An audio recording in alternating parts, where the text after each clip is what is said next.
welcome back to my channel. I am Alex.da.bibliophile, and today we are doing an author interview. So please welcome to the stage author Frederick Smith. Hello. Hi, how are you? I'm good. How are you? I'm doing well. Can't complain. I'm really happy and excited to talk with you today. I am so excited for our interview today. You are my first author interview on this platform, so I'm Oh, super wow. excited. We're going to Okay, I'm get excited too. started with just some rapid fire this or that questions, and then we'll get into it. Sounds good. All right. Coffee or tea? I'm a coffee person, definitely a coffee person, and doesn't matter what kind of coffee drink it is, hot, cold, sweet, not sweet. It's good for me. Okay. So I'm an iced coffee person. So do you have a favorite flavor? I like an iced coffee with a little bit of like brown sugar flavoring in it. But I do like lots of ice in it. So I like my drinks extra cold. Same. Yes. Physical, ebook, audiobook. Ooh, okay. I'm 50-50 between physical book and audiobook. Audiobook, multitask. Physical book, sentimentality. Ebooks only when I'm traveling and I don't want to pack a lot of stuff in my bags. Okay, that makes sense. Morning writer or night writer? Definitely morning. My brain works best before work. So like those hours like between 4 a.m. and 7 a.m., which for some people could be nighttime hours, but for me, that's my morning time to go to bed early. But yeah, I call those the morning hours. No one's texting, there's no issues or dramas happening. So I can have my coffee and I can write in the morning. Right. No distractions because everybody else is asleep. Yeah. At all, at all. Yes. What about plotter or pantser? Great question. I'm a plotter. A lot of that's by necessity now in my life. I have the kind of job where I don't get as much writing time as I would like.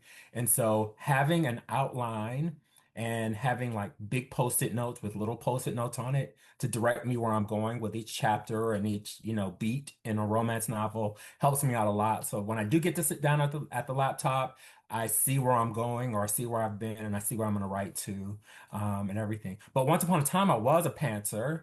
And I just wrote whatever the characters said to me.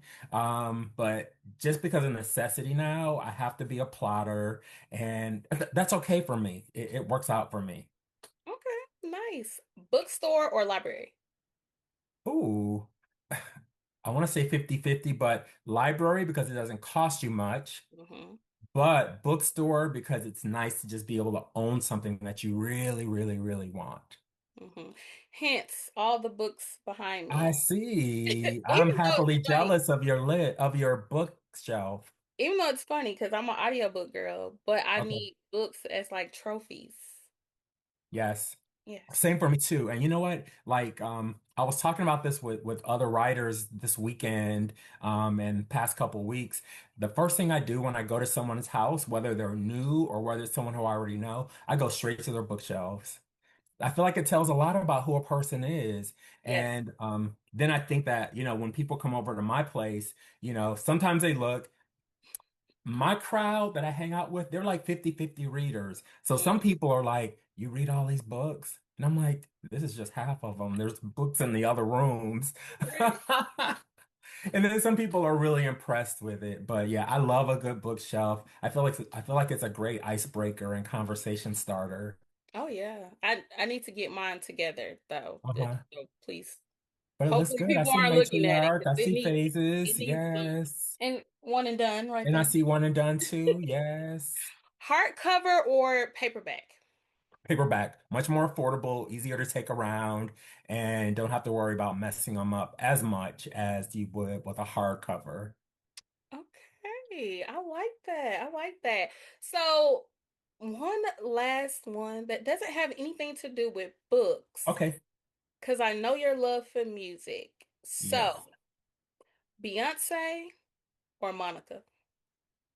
Oh, Beyonce with Monica, a very 1.5. But no, Beyonce because she's Beyonce. But I also love Monica so much. I always have from teenage years up until now. So, I but same for mean, Beyonce too. I mean, they kind of came technically, up around the same time, just different career trajectories. right. And Yeah, technically, I knew you were going to say that, yeah. because clearly I see your love for Beyonce all throughout your writing. But I know you recently did an interview and you were saying you like Monica too. I Um, do. And oh, that's because this or that was Brandy or Monica. And I love them both. But between there, I listen to Monica's catalog more than I do Brandy's catalog. Same. I always have Yeah. to go for Monica. Also, she's from Yeah. Atlanta, just like me. So Okay. it's always gonna be Monica. And if it came to Beyonce and Monica, honestly, I'm a Monica fan. Okay. Okay. I can dig that. I can respect that totally. Yeah. Yes. I'm not a beehiver. I enjoy her music. I do. Don't get me wrong. Yes. But it's something about Monica and just her realness, I think. She's She's more so yeah, relatable. she seems super real Yes. and super like she would be the one that could come over for Thanksgiving or 4th of July or Juneteenth and would just blend into the crowd and people would know who she is, but Mhm. also would let her be too. Right. Respect her. Yes. Yeah. Yeah. Yes. Okay, so thank you so Okay. much for that. We are going to get into your latest release. I had the pleasure of reading it and I absolutely enjoyed the book. Oh, thank So, you. Thank you. yes, well, let's back up because some people may not know you. I just That's jumped in true. this like everybody just knows you because I know you, but some Yes. people may not know you. So we're going to back up and I want you to just introduce yourself and tell us who you are and how you became an author.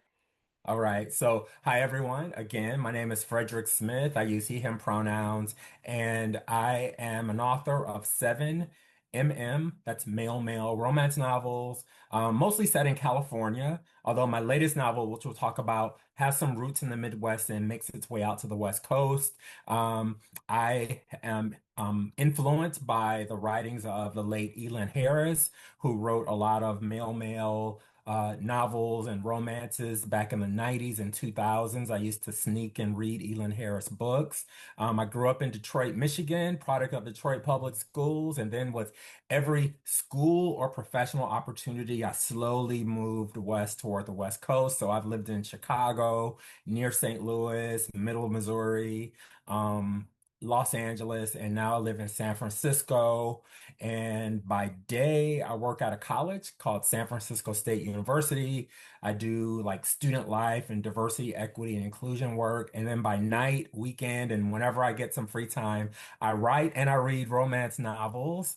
And I'm really happy to be part of this community of Black romance readers and writers, romance readers and writers, and then definitely queer romance readers and writers as well, and just kind of bringing all those audiences together and everything. Oh my gosh, we're so happy to have you. I'm not sure where we met first.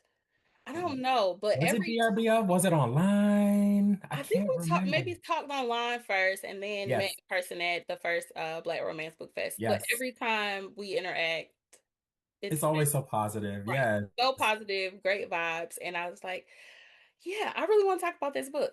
Yay. So let's get into the book. Can you tell Okay. us? We'll try not to do any spoilers. If we do, Absolutely. I'll And if we do, we'll see it's a spoiler and to turn the yeah, volume we'll down post it for a as a little bit spoiler. It's or it's my something. Yeah. channel, so Yeah, I but may yeah, I'm cool with spoiler free because people may or may not have read it. So I know the book we're going to be talking about. We might talk about others too, but Love as a Contact Sport is my latest release.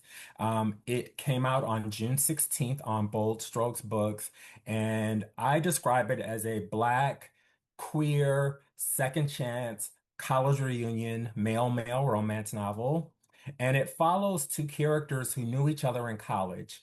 One was like a summer orientation, like campus superstar student involved with everything on campus. And the student athlete named Brent, the campus superstar's name is Lorenz. This student athlete gets assigned to his orientation group randomly named Brent King. Nothing really happens at first. And then, thanks to a class assignment, thanks to the magic of having a single room in college, they realize that there is a little bit of attraction there, attraction that neither one expected, wanted, and for the student athlete Brent, never really felt like at the time he could have because of being a campus basketball player, super popular, and things like that. And so things happen thanks to the magic of a single room, but then things also don't happen because of different circumstances in their lives on campus. And so it's super messy, juicy, drama-y because all these characters are like friends in and out of each other's rooms in college. Doesn't work out, but then 20 years later, they run into each other, Brent and Rennie, as adults, as 40 something characters, having not been in each other's lives. And they look across a crowded room at this reunion event, and then like just picture slow motion like a movie or something. Like everyone goes blur and they see each other and they're like, oh my gosh, all these memories start floating back. And it's probably no different than anyone else out there or me who have known people, whether it's dating or whatever with people, and those memories come back in terms of the good, the not so good, what felt good and everything. And so those memories flood back. And so in the present day, they have conversations around the past, a little bit of a lot of bit of atonement for the past and why it didn't work out. And then thinking through, can we be friends now? Maybe could we be more than friends again as 40 something adults? And what's special about these two characters, and we'll talk more about it, is that Brent now, the one who was the college athlete, is now out, but is also going through a divorce from his other college sweetheart, Macy. They have two grown kids, and thanks to the miracle of individual therapy, couples therapy, and marriage and family therapy, Brenda's at a stage now in his life in his 40s where a late in life coming out is what he feels is going to be best for him and for his family and for the rest of the days of his and his wife and his family's life. And Rennie has grown up to be like an English teacher and a romance writer, a gay romance novelist. And he thinks his life is a mess. And they come together at this perfect time where, as 40 somethings, they can explore what life is like in their 40s as opposed to what it was like in their late teens and early 20s on a college campus. So that's a little bit about love as a contact sport with no Wow. spoilers, except the only spoiler is with a romance novel. And I know people are debating, are romance novels supposed to end with a happily ever after? That's the only Mm. rule. So the only spoiler is they do end up together, but the fun part is how are they going to end up together through all the ups and downs and stops and starts and everything. I think you did a perfect summary. I'm sure you've worked on that these last few weeks of the book coming out, but that was a perfect summary of the book. And it is so packed with, I mean, just it's packed. And I had to write down all the things that I loved about the Okay. book. Okay. So I loved hearing the behind the scenes of what it's like to be an author. Because Yes. in the book, you're talking about like what that looks like, the good, the bad, the ugly, the things that we as readers and influencers, we don't get to see. So I Yeah. absolutely love that. I love the therapy as a conduit of change. I know it's a debate about second chance romances and Oh, yeah. We can talk about that. exactly. And why, in a second chance romance, therapy is important. Therapy is important, period. But even more so in like a second chance romance. So I love that you put that in there. I love the pop culture influences and the nod to other authors such as Beverly Jenkins, Elaine Harris, even Lauren Lacey. Loved it. Also, the spotlight of being a queer athlete and the challenges that pose, especially in that time period. Yes. In the You're early 2000s. yeah. Yeah. Then I also love the successful co-parenting post-divorce. The book Uh-huh. was very positive. It didn't reflect any drama. Uh-huh. And it Uh-huh. just really showed that even though their kids were older, they could successfully co-parent. Love Yeah. that. We're gonna talk more about it. Yes. And then the timeline flashbacks, like you said, it kind of takes place college days and then their career days, when you're older. Yeah. And of course, the last thing that I really enjoyed was being able to see mature characters, characters that are over 40 and that you see they don't have their lives 100% together. And so Exactly. we need more of that because I think we hit this, I'm 39, but we hit this point in our lives and we're thinking we should definitely have our lives together by now. And we don't. And that's okay. So I really love that about this story. Oh, thank you so much. And I really appreciate that and I receive that. That makes me feel good. And I'm glad that you saw all those things in the book as well. And I'm happy to talk about, I mean, we could take each one of those topics or however you want to go with it. But yeah, that means a lot to me to hear that and to know that's how you receive the book. And I hope that that's the same experience that other people, have as well. Yeah. So I have some questions. We're gonna jump into Okay. it. But like I said, feel free to kind of go how you want with this. Okay. We Cool. probably will touch back on some of the things that I just said. Absolutely. But overall, what inspired this story? All right. So I work at a college by day, and so I'm always kind of nerding out on just random questions that pop into my head, random, whether it's academics or just pop culture or whatever. And so I go a lot on Google, but then there's this thing called Google Scholar, which gives you academic articles about different topics. And so one day, I don't know why it popped in my head around, I'm like, what does a late in life coming out process do to married couples? And how do they deal with it? And so I was like, are there any articles about this? And then a bunch of research popped up about it. And I was like, oh my gosh, I didn't realize people were like studying this and talking to married couples, meaning men and women, heterosexual couples, where one of the partners comes out late in life and everything, and how do they deal with it? And then I started thinking a lot about, so again, part of my portfolio includes working with college athletes on my campus. So I started thinking about what do gay college students go through, on a college campus, and started going down that route and then looking at different Instagram stories and seeing some of the, current situations happening with college or pro athletes, or even the ones that they spread rumors about and call them zesty and things like that. And so I just started looking at that. And then, of course, the romance novel piece, I know, but I know a lot of romance authors and authors in general. And I know what we talk about behind the scenes around, what it's like being on our different labels, what kind of support we get and don't get from our publishers, kind of some of the gatekeeping and politics that can go on with like bookstagrammers and book talk and who reviews who and who doesn't even look at certain people's books and everything, and all the race, class, and gender stuff that can go on there because there is a hierarchy of who reviews whose books and Yeah. everything. And so all those things kind of went into how can I tie this all into a romance novel? And so after all that kind of nerding out on Google Scholar, I started trying to set up interviews with couples who had gone through late in life coming out processes and how they were navigating their either staying together or their conscious uncoupling. I also interviewed a few marriage and family therapists who had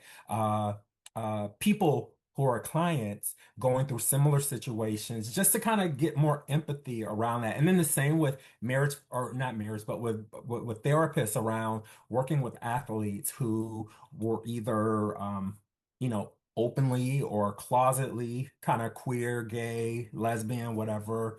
But then also who were dealing with this whole idea of, what happens if I don't go pro?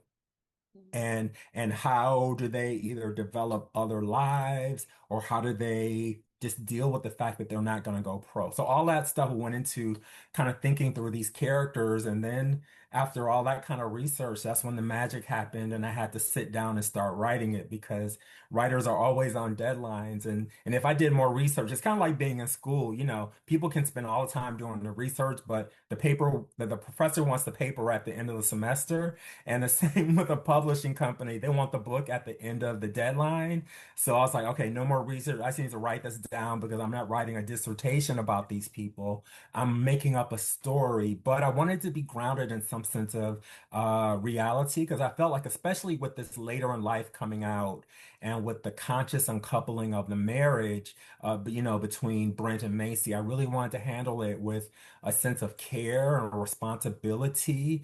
Because I knew that if people read it, inclusive of however they identify, that this would be a possibly a good conversation topic or a way to help people guide conversations with friends or siblings or relatives who were going through something similar. So that's what kind of guided the conversation. And of course, I thought, well, if it's going to be a second chance, then I have to show a little bit of present day and then past day in terms of how they first met, because people won't care about them getting together if they don't know how they first got together and what was their first third act breakup about. Yeah, their first third act breakup. So I had to think through a little bit of past, present, and how to weave that together without giving too many details about the past. Because of course, as a romance reader and writer, we want to see how they end up together, today in the present. Wow. So that was I a know it's a lot. I talk a lot sometimes. no, no, That's me no, working not out. you Yeah, talking, but yeah, just what went into this one book. yeah, Again, we as readers, we pick these books up and we don't always know what goes into every single book that you write. yeah. And I'll say, listening to you say all of those things, it makes sense reading the book, but Okay, also reading the book didn't feel like you did all that research. If that makes sense. okay. It Yes, doesn't sound or read technical. It gotcha. sounds Yes, and reads very realistic. Like this is yes. a cousin that I know and I'm just catching up with what's been Uh-huh. going on with them. That's exactly how this story sound and read. So to know that you Exactly. did all that research is beautiful. I'm glad that Yeah. you were able to do that. But also like you produced a book that was just it's solid. Oh, thank It's a you. solid read. And I was over here just kicking up my feet like this is so good and I need to talk about it with somebody. So Yes. Oh my goodness. Thank you again. It's so funny. Someone, I want to say it, what, not Danielle Allen. It's another Danielle who's in the black romance space. Dylan Allen, messaged me one day, about the book. She was taking her son to like a dentist appointment or uh, sports, not rehearsal, practice or something. So she took the book with her and she sent me, she's like, Brad, what did you put in this book? She's like, I was only going to read like one chapter and I can't stop reading this. What did you put in this book? And so I just thought it was so funny. So, and so cool to hear that it really enraptured her and, hopefully other readers as well. oh yeah, of Yeah. course. Okay, so which character was the easiest to write? Wow. So I want to say that Rennie Ross, the romance writer, was the easiest one to write, but not like super easy, but was easy because, as someone who's in an academic space and also in, the romance author space, those were things that I could draw upon, and I could draw upon conversations I've had with other, bookstagrammers and book talk people and with other authors in terms of what we, have experienced as authors. And then, but beyond that, like also, I mean, I don't want to say Rennie was easy because Rennie came with some baggage. They both came with baggage, but Rennie came with some baggage too, in terms of this internal thought that, he's a mess. Probably at one time in his life, I can imagine he was voted most likely to succeed. And we all probably know people like that. And he doesn't think that he has succeeded. And so he walks around with this internal thought of I'm a mess and I'm not worthy of love, and seeks validation in a lot of different ways to feel loved and everything. And so that was both fun and easy, because of, again, relationships with other romance writers and friendships with other romance writers and knowing what we talk about, knowing other gay men who kind of have similar thoughts about themselves. Like no matter how successful they are, they always have this inner voice of, being a mess. So that was kind of, I don't want to say it was easy, but it was easy to draw upon and to create a character like that who was, kind of coming out of, I'll just say a dark place in his life, or what he thought was a dark place in his life, toward moving toward feeling worthy of love, and toward feeling like it's okay to be loved, even if he's messy. And so that was both easy and fun. And, it's still challenging to write because it's hard to write someone who, and I know we'll get to who's hard to write about in a minute, but it's also hard to write someone who has those kind of internal thoughts and feelings about themselves too. And I'm sure that can be difficult to also like write that sometimes, Hmm. because you have to put that down on paper of like how these people are feeling, and it's not always pretty. It's needed, it's Exactly. realistic, but it's not always pretty. So I'm sure sometimes you've like written things and like, okay, I need to step away because that was difficult to write. Exactly. And the challenge as a romance writer is that, especially if it's a character feeling that way, eventually, if you're writing them toward a happily ever after, then the challenge is writing how are they going to get, they may or may not ever get over those feelings about themselves or how they see themselves, but at some point there has to be some internal work on the character to show that they're willing to accept it as a flaw and to work with it and to find a partner, or eventually if they get a partner, someone who will accept them for how they're feeling and what they're working through and everything. So, yeah, Yeah, because we got to nice. get them to that happily ever after. Exactly. That's the point. Yes. Yes. So, which character challenged you the most?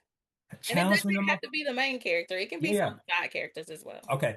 Yeah. So one of the characters that really challenged me, or who I really had to think through, was the character of Macy.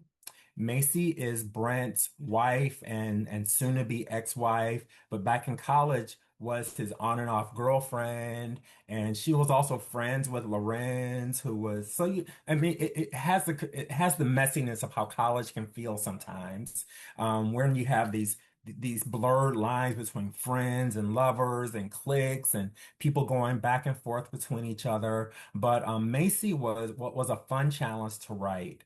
And I'll tell you why. Because one, the whole time I was writing her, I was thinking I have a lot of responsibility writing her as a character because one, I know that because of going to Black Romance Book Fest and other book fests, I know a big part of my readership is Black women. Hmm.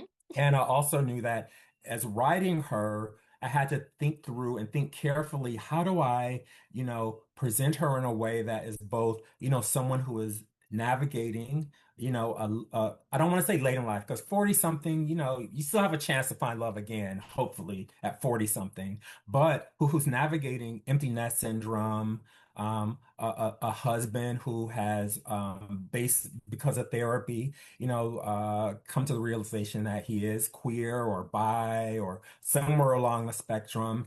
And, for me, the challenging part was, or I can say yeah, she was a challenging character, right? Because one, I was like, the easy thing that I could have done would be to take her down the road of being an angry, vindictive, unsupportive, gossiping to all her friends, family, and neighbors. Look at what my husband did to me, and look at what my husband did to me, and woe is me and things like that, which she's totally entitled to feel.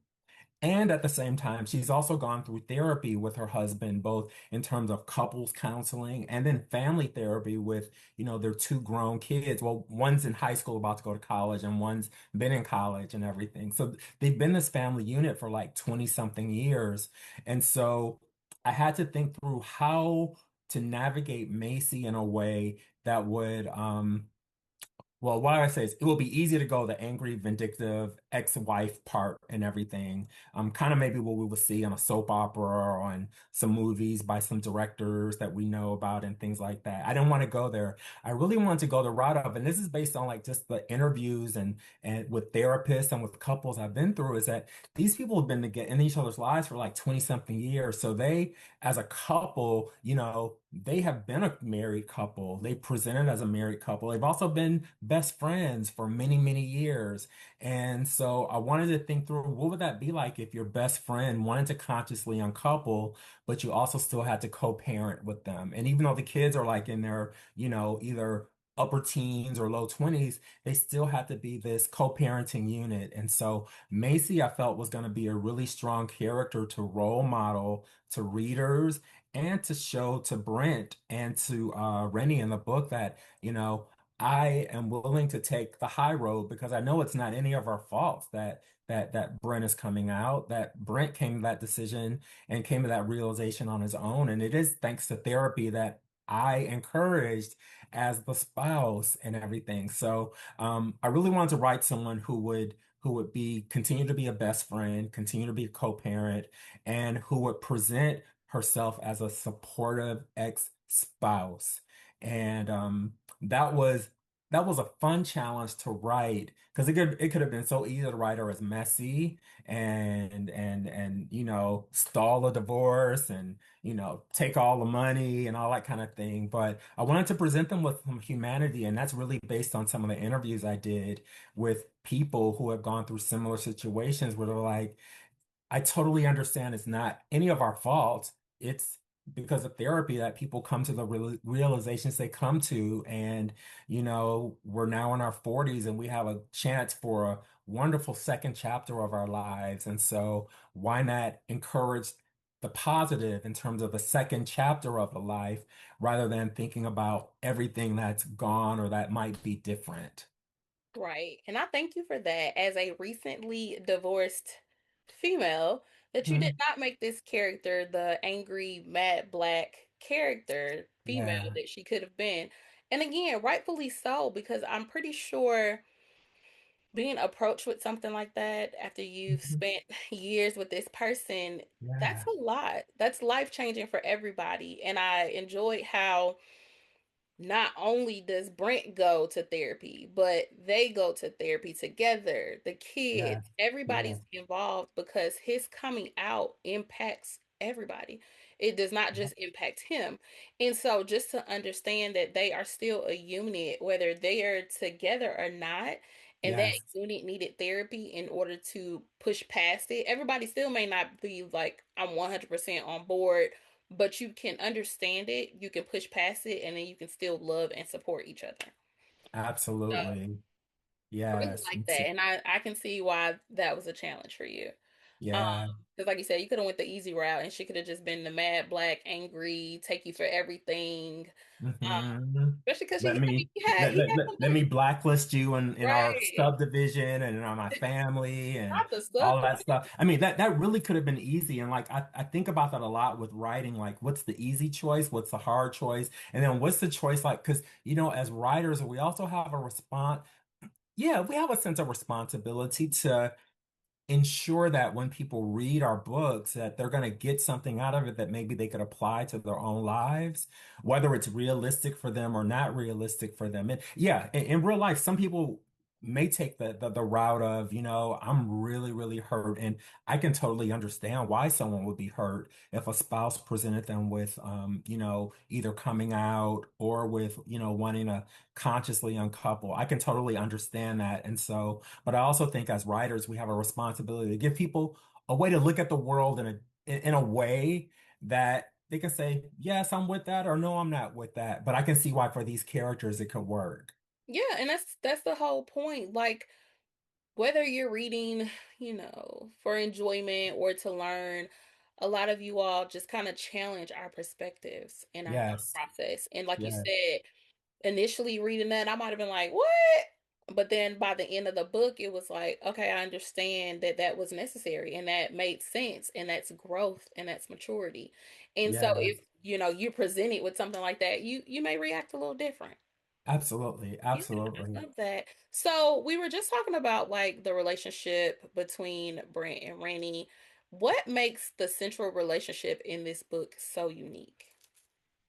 Um, I think what's unique is that one, there's just so many forbiddens. Well, in the beginning, there were so many forbiddens in it. Like one, Brent kind of, so in college, Brent kind of thought but didn't think. And, that's kind of how, I mean, the great part about college and student development and all is that people do kind of think through and unlearn and think about who they are. And they have an opportunity to kind of, put themselves out there in different ways that they couldn't do if they were like under their family's, roof all the time and everything. And so, for Brent, it's kind of like a eye-opening, like, wow, I might be attracted to another guy, but I've never had the chance to think this through. And college might give me this chance, especially with Rennie's single room, to kind of think it through. And then for Rennie, with them coming together, what I thought was really nice to bring them together was the love of, well, not initially the love of reading, but eventually reading brought them together. And Brent's fascination with it's so funny. Like I was thinking about 2000s. I'm like, when students don't have any money, they just use whatever they have. So he used book crates as a bookshelf in his room and makes this large bookshelf with milk crates and Brent's fascination with all these books and how Rennie challenges him, when he's like, "What kind of books do you like to read?" And he's like, "I really don't read." And there's a reason why he couldn't have access to a lot of books and everything being in the foster care system himself, Brent. But also when he is challenged in terms of what is he reading, he's like, "Oh, I like self-help books and how to make money books." And Rennie going, "Oh, how stereotypical, so many other books out there." But that is also rooted in some interviews and also some Instagrams I see with athletes today, whether they're professional or college. It's like everything they read is like rich, what's that? Rich man, poor dad, whatever that is or how to make money books or self-help books or things like that. And there's nothing wrong with it, at least they're reading. But I like the fact that Rennie has this confidence to kind of challenge him. And then through class assignments, they get to read and the reading brings them together, academically and intellectually, but then also physically and romantically as well. And I think that's what makes them special. What makes them special in the present day is they had 20 years apart. So they live full, complete lives. And I know we may get into why second chance is so controversial, because it is. But they've had 20 years apart. And although they say they haven't been checking up on each other online, there's some elements where they realize, oh, you have been checking up on me online. But for the most part, they live separate lives and never been in each other's orbit. So they really haven't interfered with each other's lives or development. And so I think what makes them special in the present day is that they can come to each other almost like learning each other again as 40 somethings. And like, with I don't want to say a clean slate, but with a slate that can be a little messy, but they realize that as 40 somethings, everyone's going to come with a messy slate and with baggage and with adult problems and issues that they are willing to work together on. And that's what I think makes them special in the present day and in the past tense. And one of the things that Macy shared that throughout the book, spoiler but not spoiler, she thanks Rennie for introducing Brent to reading. She's Yeah. like, if Brent didn't get introduced to reading, he probably would have thought he was going pro forever and never would have developed any other skill sets or a desire to do something beyond his, bachelor's degree, to end up providing for our family. And so, again, it goes back to that love of reading. I think that makes them so special, and that has been like a developmental point for both of them in their couplehood, whether it's college or in the past tense in the 2000s or in the present day. Yes. And I think that just highlights why reading is fundamental. Period. Hello, it is. Period. That was a perfect highlight of reading is fundamental because, like you said, he could have been that stereotypical athlete that's like, I'm gonna make it, I'm going big time, and not expand his horizons. And because he did, Exactly. he was able to, like you said, provide for his family beyond that and go Yeah. even further. And I think Mhm. the athletes who do that, we see that they're then in different spaces because your Exactly. career is going to end at some point as far as a professional athlete. What else can you do after that? So I think Exactly. you did a good job of also highlighting that in this book. You Mhm. you really put a lot in this book. You did a lot, Thank and you. in a really good way. I packed a good punch in there in less than Yeah. 250 pages. Right, because Yes. yes, because that's another thing. Right. Because I know I could have. It's so funny. I definitely don't read reviews, but then someone tagged me something positive, so I had to look at it and see what it was. And I love that they said they appreciated that this book packed so much into it in under 250 pages. They were like, because some writers write books that are like 450 pages, and it really doesn't have to be that long. And I probably could have written that long, but then I'm like. I wanted to, oh, well, not I wanted to, but I got to the point to the story, and I realized there may be some things I could have expanded on, but I also appreciate that I was able to tell a rich and fulfilling story, I hope, in, I think it's around 260 pages or something like that. Yeah, no, I felt like I agree with them. I'm the same Yeah. way. If it's a certain page, I'm like, we didn't have to go this long. I feel like you got to the point. You Yeah. proved the points. Everything was wrapped up beautifully. We even got to see characters from your first novel in this Yeah. world, universe. Yep. How are we gonna, Yep. I don't know Yep. Yeah, exactly yeah, what yeah. word you're using. Uh-huh. So we even got to like see what they're up to. So I really enjoyed it. Um, let's see. We just kind of talked about second chances. So you want Okay. to hop into that? Absolutely. I am a huge fan of second chance romance, but I know Okay, everyone is yay. not. So tell me your perspective on that, and then what do you think is kind of controversial about it? Okay. So I'm like you. I love second chance romances. Whether it's in real life, even though I know it's not always realistic in real life, and then definitely in romance novels, because that's made up. And so, people can write them to be these happily musical, beautiful second chances and everything. But I really, so what works for me with a second chance romance, both in real life and in novels, is the fact that the characters have already had an established relationship.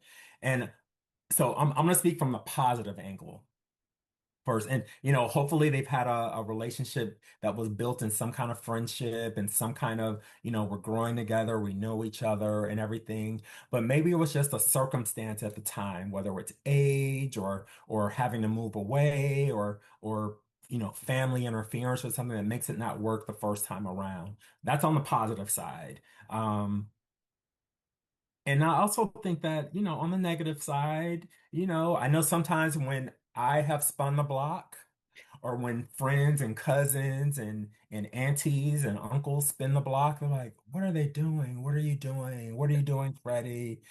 You know what this person put you through already. And I mean, I think there's just something magical about and this pull about someone who I've already known or who the characters I write have already known. There's just something there because the thoughts are always there on the positive side. I think on the challenging side, and this is why, so like I do have some reasons why I think second chances can't work or what has to be present for them to work. And one, I think there has to be some serious apologies, atonement, and an acknowledgement of what went wrong the first time. And it has to be present the whole, like even the second time around, they always have to be aware of what happened the first time. And so when those things bubble up, they can say, this is feeling like the first time around. And be willing and open to the critiques and the work around that. And I think the second part that can make them work successfully is that I think there has to be some kind of therapy and a sense of growth on all parties involved, so that all the parties can demonstrate that they are working to be different people than Mhm. they were the first time around. I think that's so important in real life and in a romance novel. I think that, and this is another area where, like, sometimes I think second chances can be coerced or forced, and to me, that's a no-no.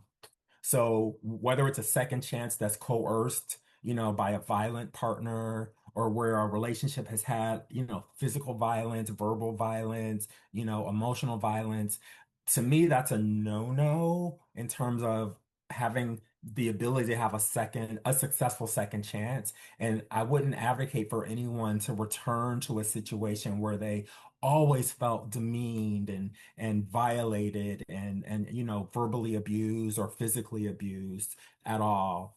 Even with some work, like to me, that's just kind of a ick for me. Like I can't see it.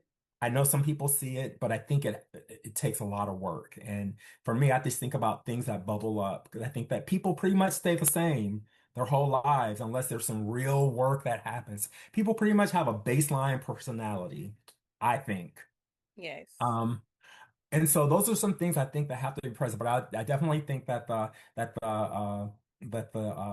always apologizing and willing to atone and willing to take responsibility and willing to work together to acknowledge what happened in the past has to be present for a second chance to be successful. Now, I know people gossip and talk about all the time. And see, and also I know in families, so like in my family, for example, I know people have spun the block. There's that aunt and uncle that always get back together, break up, get back together because people guilt them into getting back to, they're like, well, what are you going to do with these kids? Or who's going to pay the mortgage? Or, the kids need their mom or the kids need their daddy and stuff like that. And if it's really not working, it can't be guilted, I don't think. And I think that that can happen in some situations where people just get guilted back into getting back together when they themselves might realize maybe we're better off with nobody. So anyway, those are some of my thoughts. I know it's such a controversial and heated trope. What are some of your thoughts on second chances? Like why you like them? I know you like them. So for me, like if it's a friendship and then you have like this misunderstanding for some reason, Uh-huh. but like you said, you're able to grow, move past that, and then pick it back up. It's just Mhm. always so cute to me. I don't know why. Yeah. I'm with you though. If it's rooted in violence or something like that that you just cannot get over, that's a no for me. But when it Absolutely. is little minor things, like you said, Mhm. family, if they're younger in the kind of family or they moved away or Yeah. things happen, you might be were going through some type of mental health challenge or something like Mhm. that, but you yourself didn't understand what that was at the time. Yes. All of those things, and then you're able to reconnect later. For me, it's just beautiful. And Mhm. I think that's why I also like friends to lovers because you I have like Friends and Lovers yeah, too. you have that Yeah. connection. Because you know what? Because like for me, I think at the basis of all relationships, whether romantic, friendship, or whatever, I feel like friendship is at the basis of it. Even if there was that high hot heat at the beginning, like if they decide to make it long term, there has to be some friendship there to make it work. And so I feel like all relationships have some sense of friendship at the basis. And if they end friendly, this is if they end friendly, I think they can begin again friendly. Yes. But it's when they don't end friendly is when maybe no second Maybe chance. no. Maybe no. Yes. And I think for me, what I also really like about second chances, or at least the majority that I've read, I can't say it's for all of them, is there's also a background of community.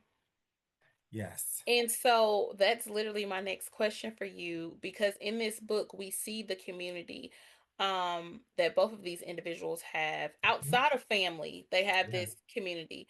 And so what's important for you when it comes to writing a community and having a community and how Mhm. is that important for your characters? Yeah. So I'll speak specifically like to male romance and queer romance and how it kind of mirrors real life situations. For many people who I know and even including myself, whether we've done a lot of moving around or, we don't live where we grew up in, whenever we go somewhere new, we have to seek out a sense of support and community. And a lot of it is called what we call found family in queer romance novels. So those are the people who become our supporters in the places that we are at the moment.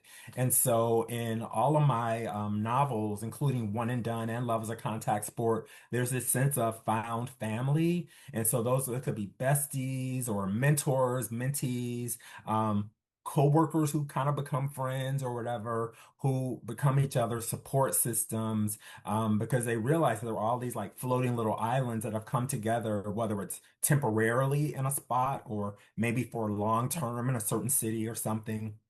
And that's important in all my novels, because I feel like that's an experience that many gay people, lesbian, queer people experience is the whole moving away, having to develop a sense of friend group and a found family and people who can come over and kiki at your house or apartment or whatever, or who you meet out in third spaces like restaurants and bars.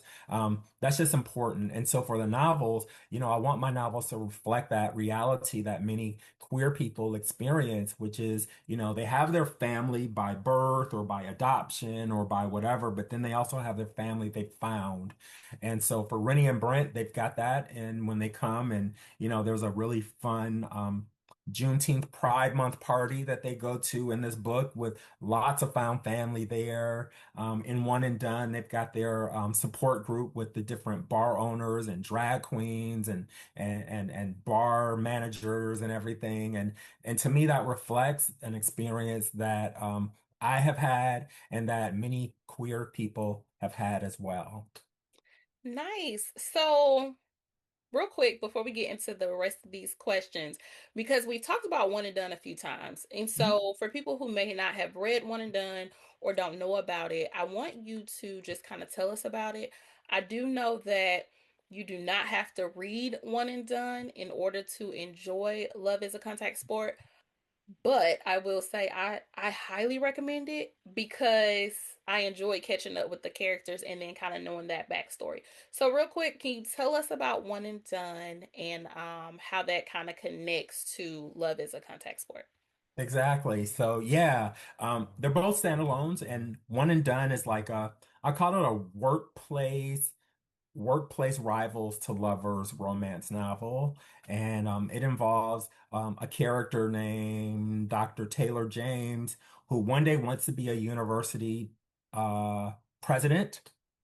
And the only thing standing in his way is this accreditation process, which is this big evaluation process of the university. And so this consultant comes to town named Dustin McMillan. And Dustin McMillan is going to be the evaluator of this university and their programs, but they don't know they're going to be working together because they meet at this random Sunday Fun Day, Beyonce themed drag show, and they have a meat disaster. They don't like each other. And then 3 days later, they end up in the president's office. And the president's like, Taylor, I want you to meet Dustin, who's the consultant on our project. And they look at each other and are like, I don't like you. But of course, under every I don't like you, in a romance novel at least, there is a little bit of like that's bubbling up underneath. And so as they work together on this accreditation and evaluation process, they realize that there's a little bit more connection there than just the project, that they really have a love and respect for each other. And it takes place at a fictional university in San Francisco. And so that is a universe that also brings together the characters in Love as a Contact Sport. And so, in Love is a Contact Sport, some of the characters from the One and Done novel pop up in certain scenes in Love is a Contact Sport. So you kind of get to catch up on them a little bit, but they don't overpower or take away from the love story in Love is a Contact Sport. And I like that whole universe of because so I work in higher education, I work at a college, and I think that this is a space that's rich with a lot of stories, um, stories that people don't realize that happens in higher education. So they can be both positive, not so positive, and lots of potential for relationships that occur in higher education. So, my next question for you is why do you think it's important that we have diverse voices in literature that's like represented in these stories? Mhm. Um, so I think it's important because even though many of us say we live in diverse lives, and many of us do, but then many of us don't. Like I think if we did like a little census of who we spend the most time with, who we read the most, we might find that things are kind of the same, and that's okay because we know that's how people are raised. For the most part, people don't grow up with a lot of diversity around them. But for those who want to seek it out and want to seek out diversity in different voices, I think it's important just in terms of developing a sense of empathy, maybe understanding communities that you're not a part of. And I think especially like for books and for literature, it's important because, although, mm, well, how do I want to say it? Not everyone reads diversely. And so I think it's important for our voices to be out there, whether it's Black or, other groups of color or queer or, women of color, Black women, etc. It's important for all of our voices to be present so that people have the opportunity to pick up a book and learn about different experiences, even whether they're fiction or real life. And I think it's really important in terms of even like book content creator spaces too, because not everyone reads diversely, and you can tell by what they post and everything. And so I think it's important just to open up people's eyes, to develop a sense of empathy for other communities, a sense of understanding, and maybe that by reading diversely, it might encourage someone to reach across that aisle and talk to someone who's not like them, and everything. And then I think for the publishing industry, it's important because although, so like I go to events like Black Romance Book Festival or even things like Queers and Quills where, it kind of tailors toward Black audiences or LGBTQ audiences. I think it's important for people to see people from different communities there because I think again, they can think about their family members and they can think about people who are, their bestie, their work bestie and everything and say, you know what, I'm gonna pick up that book for, the person that works in the cubicle next to me. Or, if I happen to be queer and I don't know any, Latinx people or Black people, I'm gonna take a chance on that book because I want to learn more about how they're impacted within the LGBTQ community. So that's why I think it's important. And I want more publishers to see the value in diverse voices as well, and not just push the same kind of stories and books, and to really push more Black authors, queer authors. And, I also want to see more Black and queer men doing romance as well. I like going to conferences and I also don't like being the only one all the time, even though it's fun being the only one sometimes, but I also want to see other people there too.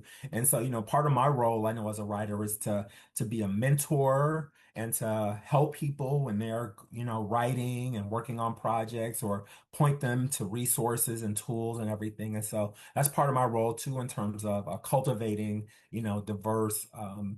diverse writers and everything is by helping lift people as I, continue to publish and write.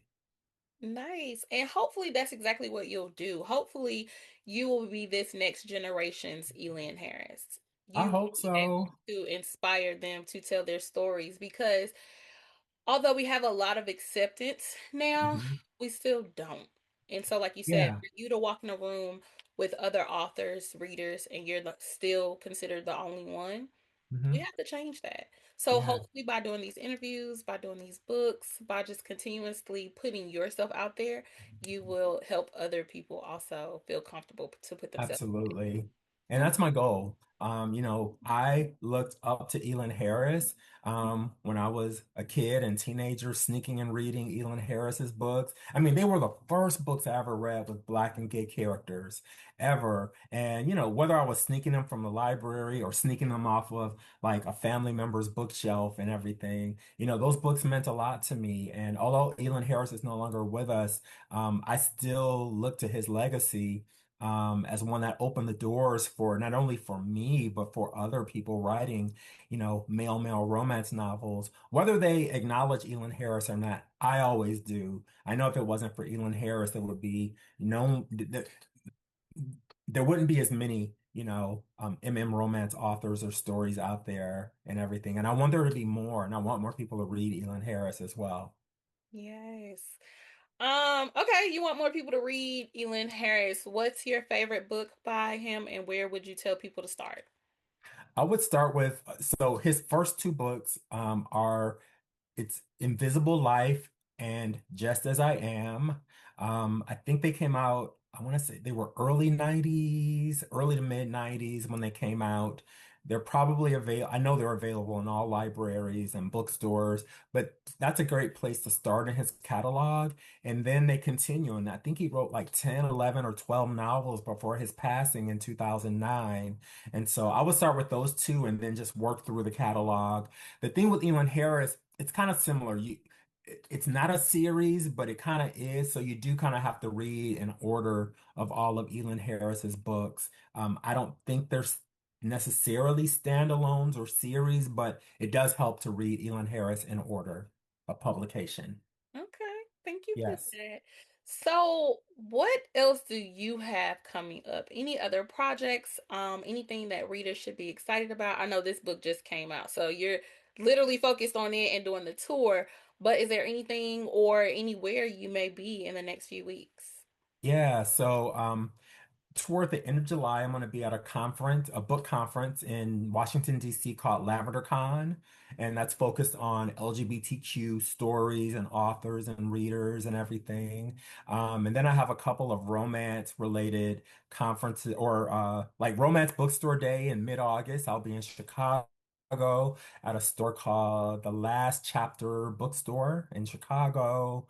And then back in San Francisco at Fabulosa Books. And then I'm excited to be in Milwaukee at at this event called From Milwaukee with Love. That's like in early September 2026. And then as for me, I don't know how I'm going to do it. I have a deadline of October 1st for my next novel. And when I get it finished, because I will, with little or no sleep, it should be published in June 2027. It's tentatively titled The Provost and the Postman, and it's a opposites attract age gap, appropriate age gap. They're in their 40s and 30s and 50s Okay. romance. And yeah, it's not a huge age gap and it's not an inappropriate age gap because I know people always that's a controversial trope, age gap. I hate And so it.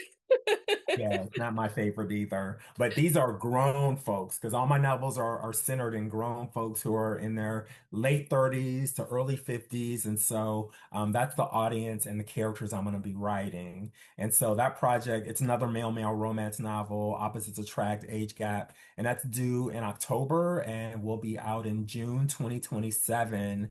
And then after that, who knows? I went on one podcast during Black Romance Book Fest and they got me on the hook for writing I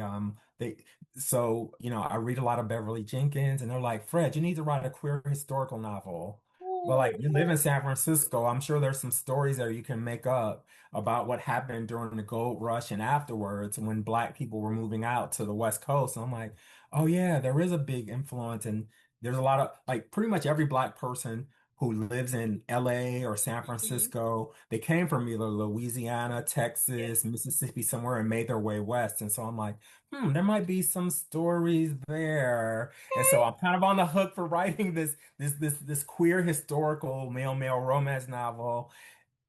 I gotta do the research and And you think just put through. it out there again. I So, just put it out there again, so I gotta think through how am I gonna write it. Yes, I need to have a sit down with Miss Bev and yeah, see where she will point me in the right direction. I Or love maybe I that. just go down Google Scholar like I did for Love as a Contact Sport and just figure it out. I love that. Okay. We'll Well, see. yes. Yes, I think that'll be really good. I know. I hope. We'll You got see. it. You got Okay. it. Um, so anything else? Oh, also congratulations. I think it was announced that you will be back at Black Romance Book Fest for 2027 as well, right? That announcement went out over the weekend and I didn't know it.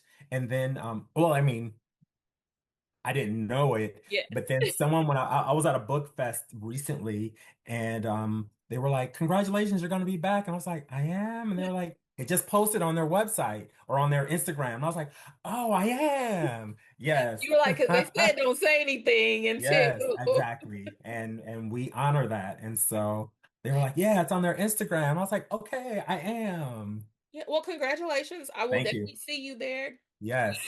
I don't know if I've been picked yet, but Okay. I'm gonna be there regardless because that's an Yes. event that I support, whether I am a content creator or if I just gotta, work at the hotel. I will be there by any means necessary. Okay, I will be there.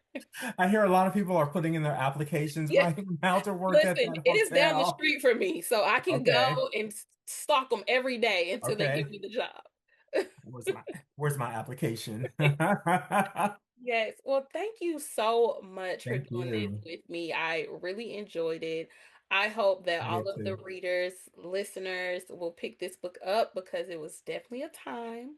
But just in case, let everybody know how they can connect with you. Yeah, I'm on all socials, basically under either Frederick Smith author, F Smith, the numbers 827. So F Smith 827. You can find me on all the socials, or you can just put into a Google search, Frederick Smith, love is a contact sport, and something will pop up that connects to one of my socials. All right. Anything else you want to say? No, but thank you so much. I'm so excited for this platform and for your show and for everything here. Yeah, thank you, thank Yes, you. this was a great interview. I loved it a lot. Thanks. All Yes. right, guys. So that is it for today. My first author interview with Frederick Smith. So until next time, happy reading.